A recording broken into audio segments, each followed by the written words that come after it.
Hello, today we're going to talk about hammer extensions by GrovTec. Currently we manufacture 12 different versions of our hammer extensions, be it for old school lever action firearms with exposed hammers, modern 22s with exposed hammers.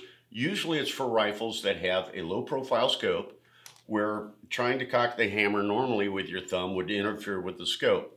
So we make these little hammer extensions with an offset so that you can easier cock the hammer. And in this particular case, we don't have a scope on this rifle, but what if it's cold, you've got gloves on? It's a simple thing to help you cock the firearm.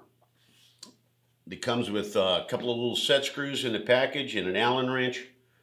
You just put the little set screw, it's a tiny little thing, put that, set it into the threads on the hammer extension, place the hammer extension over the hammer spur, get in there with your Allen wrench. It's in here somewhere. There we go.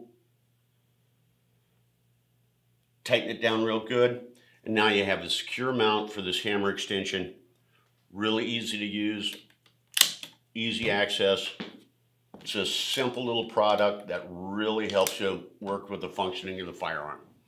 If you have any questions, give us a call or look us up on GrovTec.com.